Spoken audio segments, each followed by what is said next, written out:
What is going on, people of YouTube? My name is Kurtyoy. Yes, this is recorded on the same day as the review, before those of you who watch the review ask, because I'm wearing the same shirt. And also, if you've seen a video about a little bit of drama I thought I'd talk about for a little bit of a break on the channel, I also recorded it before these two videos. So, there we have it. Same shirt issue. Also, I like it because it's from my girlfriend, and I quite like the feel of it. It's different to what all my other shirts, but we've got to get into the preview. I did the review just a few seconds ago, so if I stop talking for seconds and seconds, then it's because my mouth is kind of dry. But I haven't got much time, so let's rush through this. I procrastinated earlier, so I'm running out of time for the day. Starting off with goalkeepers, we're going to start off with a little bit of a Spurs goalkeeper. He goes by the name of Hugo Lloris. Why would I bring him in for this game week? Also, by the way, 3 from me. Yeah, I don't even need to explain anymore. I'm sure you know. Why should you bring him in? Home against Bournemouth. Good defence. You know, Bournemouth have been looking as if they're struggling, although they have a very good win in the last game week against Swansea. I just feel like Spurs should come out that with a few goals to their name and also a clean sheet. So Hugo Lloris is definitely one to bring in for this week.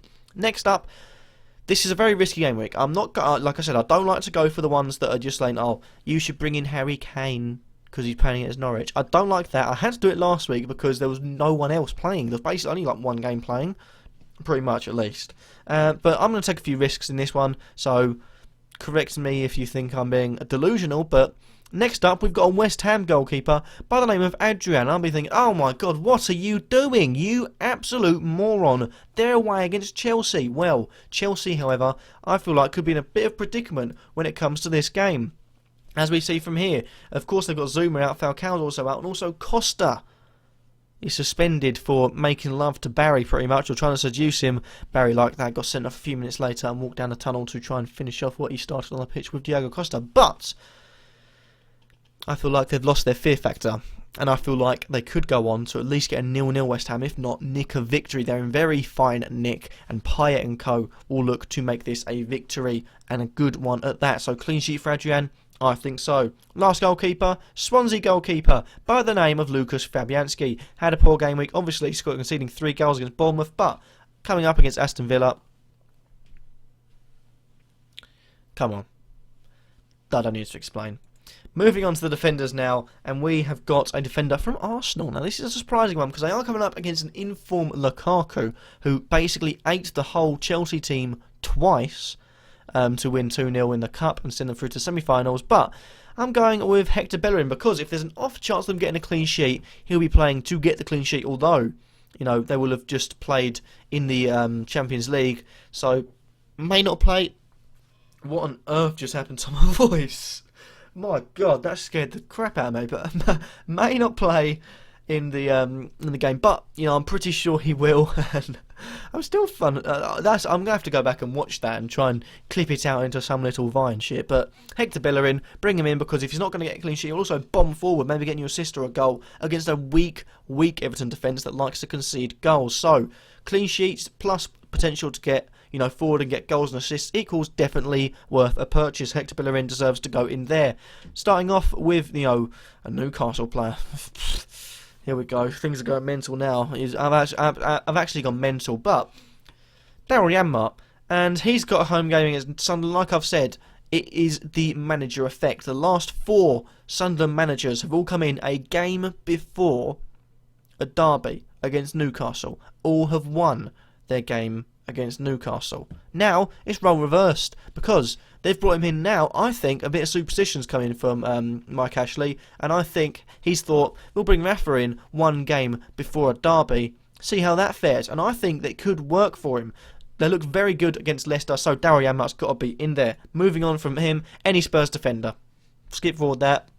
Any Spurs defender, because Diaz's got his options. You know, you've got Rose, you've got Trippier, you've got Walker, you've got Alderweireld, you've got Wimmer. All have got their different, you know, possibilities of getting points. So I'll just leave that as that. So then we might as well go on to Spurs anyway, because we're going to have, actually he's there, Dele Alli! Way Dele Alli! Home game against Bournemouth, 2 assists against Aston Villa, equals good chance of getting points against a team likes to concede in Bournemouth. Moving on from that, Gylfi Sigurdsson. Like I've said before, he looks like the old Gylfi Sigurdsson, and it's great to see that kind of player back, mainly because I play FIFA a lot, and if his inform comes in and I pack him, I'm going to be a happy man.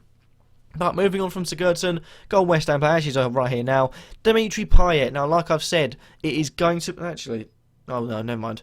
I feel like this could be the week for Dimitri Payet to come out and storm against a big club. He did it against Tottenham, he did it against Everton, he scored a wonderful free kick in the 2 FA Cup games against Blackburn and also against Manchester United. So, looking at this, I feel like with Costa gone, it's time for Payet to whack one in against Chelsea. Grab him a 1-0 win, maybe a 2-0 win, who knows. Definitely a win for West Ham is something I'll be going with. And then we've got the strikers. This is where it gets risky. Starting off with a West Brom striker. Now, I know you've already clicked off the video, so please come back. But Salomon Rondon, last 4 game weeks, he's had fantastic form. Had 4 goals in the last 6, 3 goals in the last 4, a goal or assist in the last 4. You know, you're looking at a man that's in form. Scored against Everton, Crystal Palace, Leicester and Man United. He's not scored against the easy teams, scored against every range of team, even though Man United has 10 men. But coming up against Norwich, I feel like this could be a game where Salomon Rondon again shows why he's constantly kept that rating on FIFA and why he is their most valuable asset, even over Berahino, who I think is a bit overrated personally. Moving on from him, I said there were going to be risks, and I mean they're going to be risks.